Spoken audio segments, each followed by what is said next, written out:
But वो scarred memories हैं हमारी, जनरेशनल हैं, तुम्हारी भी होंगी, हम किसी के करीब से होंगी। तुमने खुद स्टोरी सुनाई हुई है कि एक दफ़ा तुम गायब हो गए थे, तुम्हारे घर वाले परेशान हो गए, उन्होंने सोचा कि ये गया दादा साहब के अंदर ब्लास्ट हुआ, उसके अंदर, ये बात है। जी, दाता साहब में था मैं जिस वक्त ब्लास्ट हुआ।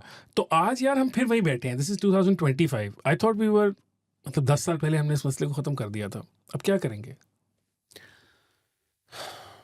Hasan, I really don't know कि where do we go from here.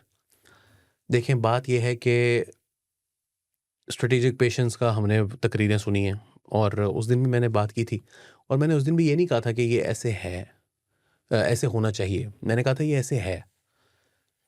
Fact is, आप दोनों उस दिन इस बात को मानने के लिए तैयार नहीं थे, मगर फैक्ट इज़ कि पाकिस्तान की आर्मी के अंदर, पाकिस्तान के मदरसों के अंदर, देखें ये सिविल सोसाइटी है। पाकिस्तान के अंदर जो लिबरल, जिनको हम सिविल सोसाइटी कहते हैं ना, हमें लगता है कि जी सैफमा है और इसके अलावा ये HRCP है, ये 4-5-6 लाहौर की ऑर्गेनाइजेशंस हैं। This is what we call civil society. 300 लोग हैं या वो कुल ये। सपन है, या वो इधर कोई सारे उधर लोग 300 2-4 होंगे पूरे मुल्क। ऑर्गेनाइजेशंस हैं। ये सिविल सोसाइटी बहुत बहुत टाइनी माइनॉरिटी है ना। ये माइनॉरिटी भी कहने के काबिल, कहलाने के काबिल नहीं है। मतलब इतने बंदों के लिए रिसाला भी नहीं बना सकते आप, ठीक है। तो उसकी बुनियाद पे हम उनको सिविल सोसाइटी कहते हैं, लेकिन पाकिस्तान में जो सिविल सोसाइटी है वो बुनियादी तौर पर वो मदारिस हैं, वो मसाजिद हैं, और जो रिलीजियस तबकात हैं, ये जो हम जिनको कहते हैं कि ये प्रोस्क्राइब्ड ऑर्गेनाइजेशंस हैं, आखिर इनके पास कैसे काडर आए चला जा रहा है, कहाँ से आए चला जा रहा है?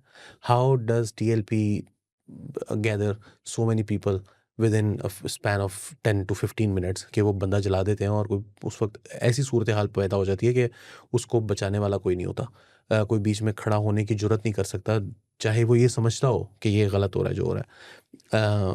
उसकी वजह है, और उसकी वजह ये एक तो इम्प्यूनिटी है कि उनको कोई बचाने वाला कोई नहीं है और पकड़ने वाला भी कोई नहीं है। सो द थिंग इज़ कि ये जो उनकी स्ट्रेटेजिक डेप्थ है अफ़गानों की, तालिबान की पाकिस्तान के अंदर, वो इट्स वेरी रियल। अगर आप उसको वो ग्लोस ओवर करने के लिए 27वीं तरमीम कर लें आप, कि जी वो 10 साल तक रहेंगे और वो 25 साल तक रहेंगे और वो 2000 साल तक रहेंगे। हम कहते हैं भाई आपको अल्लाह ताला ता क़यामत उम्र दे और ता क़यामत आप जिंद जान रहे हैं हमारी। मगर बात यह है कि इस वेरी रियल इशू को आज वाना का कैडेट कॉलेज में वाक़या पेश आया। मेरा ख्याल है कल रात को, कल से पेश आना शुरू चल हुआ। रहा था, ऑनगोइंग था, कल से अभी भी ongoing चल रहा था था, वो। कुछ देर पहले तक मेरे अभी ख्याल कुछ है। देर पहले तक भी वो चल रहा था। डेरा इस्माइल खान के अंदर वाक़या पेश आया। साथ साथ जो है वो इस लकी मरवत के अंदर वाक़या पेश आया है आज, जिसके अंदर भी, वहाँ पर भी कोई स्कूल या कॉलेज के हवाले से ही है। फिर एक जो है वो इस्लामाबाद के अंदर आज अदालत के पास जो है वो ये वाक़या पेश आया।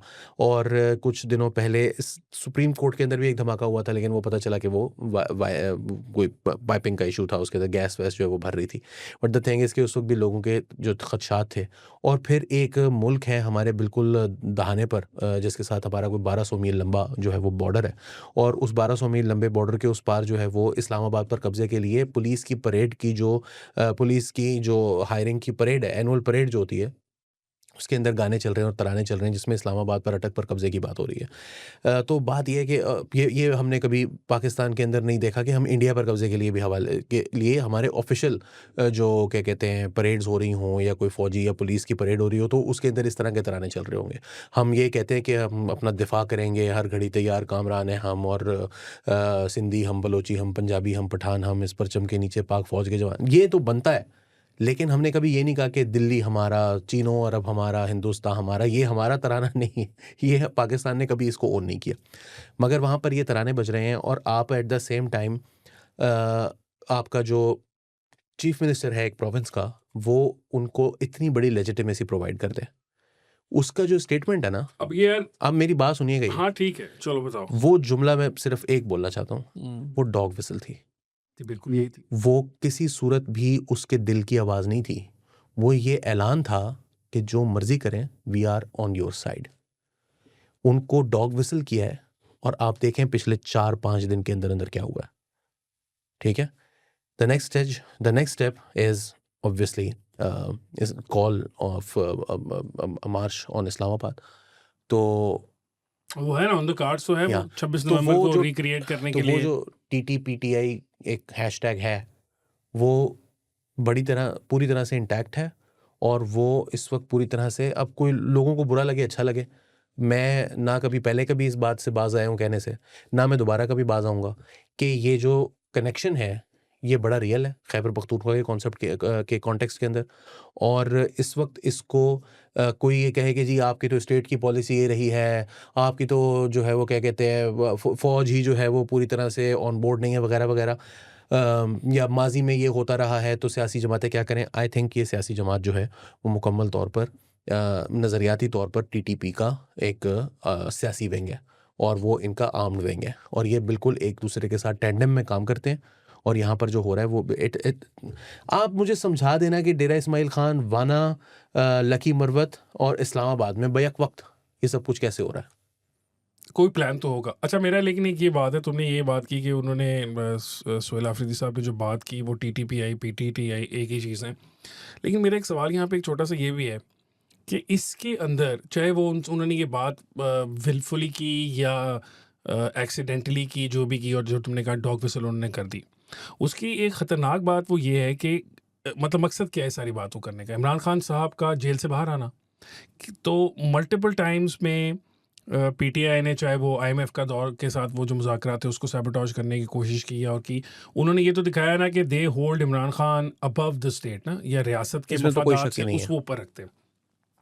लेकिन इस किस्म की हरकतें करके, इस किस्म की बातें करके एक ऐसे इशू के ऊपर जहाँ पर लोगों की जानों का ज़िया भी बहुत ज़्यादा होगा, मतलब अगर हम इस वक्त नहीं सही तरीके से टेररिज्म को हैंडल कर पाते या रोक लेते तो ये कोई नैरेटिव की जंग नहीं है जो खाली चल रही है, जो कोई एक हार जाएगा और फौज जीत जाएगी या कोई हार जाएगा। इसमें people will lose their lives. सही। लोग जो हैं वो उनके बच्चे जो हैं वो उनके माँ बाप मर जाएंगे, वो यतीम हो जाएंगे, फैमिलीज को नुकसान होगा। ये सब कुछ जो है, ये सब आग का जो खेल खेला जा रहा है। और वो जो डॉग विस्लिंग है मसाजिद के बारे में, मतलब who in their right mind actually believes something that, मतलब अगर कुछ सोचो तो जो उसने बात की चीफ मिनिस्टर ने, मैं रिपीट भी नहीं करना चाहता, लेकिन जो उसने इल्ज़ाम लगाया, who in their right mind will believe that? Nobody in their right minds will believe this. आप किसी नॉर्मल आदमी से बात करें, नहीं यार देखो तुम, नहीं आप देखिए नॉर्मल किसका, आपकी नॉर्मल की डेफिनेशन फिर कर दें मुझे। मुझे नहीं लगता कि अगर आप एक जिसको वायरस ना हो तहरीक इंसाफ का या तहरीक तालिबान का, उससे बात करें तो वो ये मानेगा। हाँ लेकिन आप ये ये कोई मैं तो सिख देखें आदमी हसन, है। नहीं यार अजीब बात करो, इल्जाम की नहीं ना नौयत मैं है। अजीब बात आप नहीं ये कर रहा कहें ना। कि अब वो आप ये इल्जाम लगाएं फौज के ऊपर कि वो दहशतगर्दों को उठा के ले जाती है, उनको सही तरीके से लॉ के सामने पेश नहीं करती, ये बातें आप उनके बारे में करें, मैं मान सकता हूँ, हो सकता है ऐसी बातें होंगी। ऐसा नहीं है कि कहीं ना कहीं पे ह्यूमन राइट्स की वॉयलेशन नहीं हुई होगी, हो गई होगी, मगर मैं उसको जस्टिफाई भी नहीं कर रहा। बट बात ये है कि आप ये कहें कि विलफुली एक फ़ौज जो है, जो इस्लामिक फ़ौज है, पाकिस्तान की फ़ौज के साथ सबसे बड़ा मसला जो पिछले 50 साल के अंदर रहा, वो क्या रहा कि ये ओवरटली रिलीजियस हो गए। ये फ्रॉम अयूब खान की जो भी कोई लिबरल सेकुलर टाइप की फौज हुआ करती थी, उससे टुवर्ड्स रिलीजन इनका इतना जोर का पिवट हो गया। ऐसी सूरत में जबकि सारा पिवट रिलीजन की तरफ चला गया, वैसे ऐसे आईएसआई चीफ आए जो बाद में वीडियो भी नहीं बनवाते थे। मेरे अब्बा जी ने खुद एक आईएसआई चीफ का इंटरव्यू किया हुआ जो कि कैमरे के ऊपर नहीं आया हुआ, उसकी सिर्फ आवाज़ है उसके अंदर और इंटरव्यू के अंदर उसकी शक्ल नहीं, क्योंकि उसने कहा कि ये हराम है कैमरे के ऊपर आना। ठीक, we had that kind of a thing going on in this country. So I don't know that आप बहुत ही कोई लो इंटेलेक्ट के या बहुत ही लो आईक्यू के आदमी होंगे जो कुछ सोचेगा या मानेगा। अच्छा चले मुझे ये बताएं कि परवेज़ मुशर्रफ के ऊपर हमला किसने किया था? कौन से वाला? बहुत सारे हुए थे। जो 2 मशहूर तरीन वाक़यात हैं जो रावलपिंडी से इदारे के अंदर इस्लामाबाद से जाते लोग हुए। थे, इदारे के अंदर से लोग थे जिन्होंने सारी फील्डिंग जैश ए लगाई थी मोहम्मद उसकी। ने उसके ऊपर रॉकेट फायर नहीं किए थे? किए थे, बिल्कुल ठीक किए है, थे। वो क्या समझते थे उसको? वो यही समझते थे ना, वो वही समझते हैं जो इस अच्छा अब वक्त। आप मुझे बताएं कि वो जो आखिरी स्टोरी थी that got Salim Shahzad killed, वो वही समझते थे जो इस वक्त सोमालिया के अंदर हो रहा है कि वहाँ पर जो वहाँ की नहीं ना, आईसिस अब है, हम आगे चल रहे हैं उससे ना। भी आगे के कोई वो मैं निकल अब आए हैं जो आपकी- कह रहे हैं कि इस मुल्क में जो रहने वाले मुसलमान हैं वो मुसलमान ही नहीं है क्योंकि वो दारुल कुफ्र के अंदर रह रहे हैं। दारुल कुफ्र के अंदर रह रहे हैं। अब मैं आपकी थ्योरी को डिबंक करता जा रहा हूँ, आपके आपसे ही मैं हाँ ना करवाऊंगा।